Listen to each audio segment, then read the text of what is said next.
can't be the only one who's alone on this. Do you feel like Ninja Turtles Out of the Shadows was unfairly received at the box office, because that was such a decent sequel, because we actually got given what we wanted for a change. Yeah, I definitely enjoyed it for what it was, man. It's like, and you had Vanilla Ice do some of the soundtrack. It was like, okay, now you tug on my heartstrings, so yeah. The thing that, ow. The thing that some of the callbacks they made, and this is what amused me, is when you hear the turtle van starting to pull up towards the foot, you hear the horn go da da da da da da, which I thought, okay, that's cool. That's cool. Kind of about was Stephen Amell playing Casey Jones, and I thought it was going to be a cool version, but it's a little generic, but still, it was okay. Yeah. He's better than Megan Fox. Who's again phoning it in. To be fair to Megan, at least as April O'Neil, she actually put in some level of effort. Like, no, I mean, she's never really been.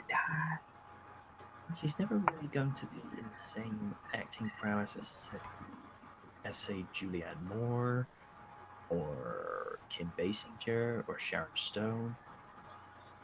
But she at least tried with the two Turtle movies she was in.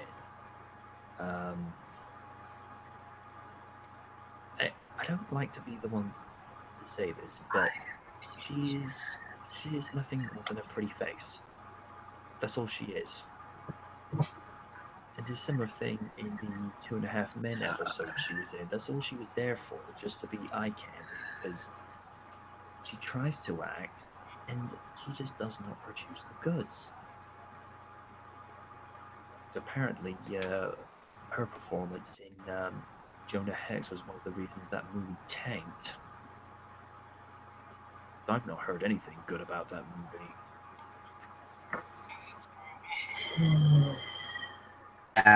I've heard that movie was so butter. Much potential wasted. I read those comics. I was excited. It sounded like it had promise. And then Megan Fox happened. Yeah. She wasn't that much into that movie, I've heard. Well, that's a saving grace.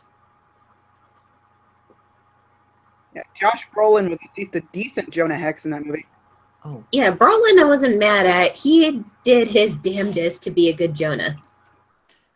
Like, he tried at least. Interesting thing.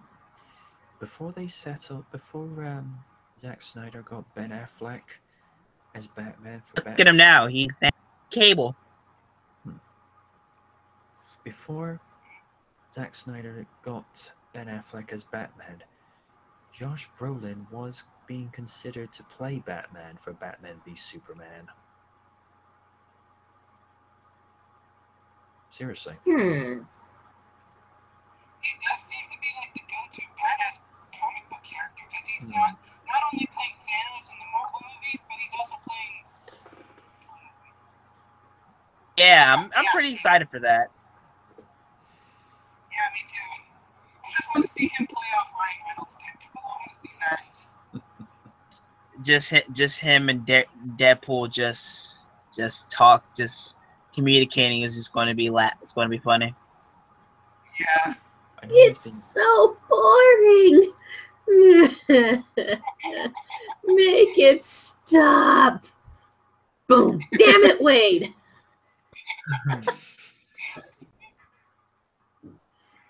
I'm wondering if they're going to do that potential X-Force movie, which I might look forward to, because that's my favorite sub X-Men group. Well, Domino is in the new DeadPool sequel, so it's possible. Yeah, and Olivia Munn is still Psylocke, so we gonna see with that. would have been interesting if Ryan was able to get Hugh Jackman to do one more movie as Wolverine, but do it within the Deadpool movie, because it's what a lot of fans have been longing for. But Jackman's made it clear that Logan was it. And in a weird way, it's probably the best send off that Hugh Jackman could have as Wolverine, because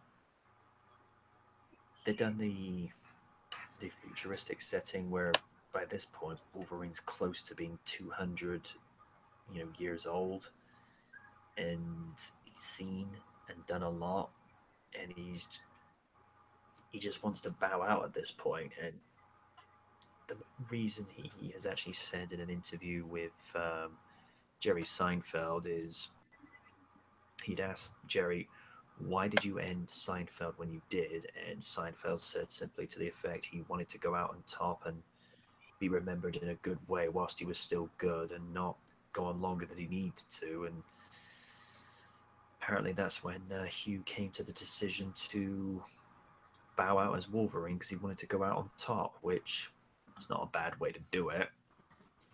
Yeah. I mean, Yeah, the crazy poetic thing about that was like the Wolverine, the movie. You had I think you had this red haired chick talking about how Wolverine's gonna die. Okay, Die about when you Yukio. die, yeah, Yukio.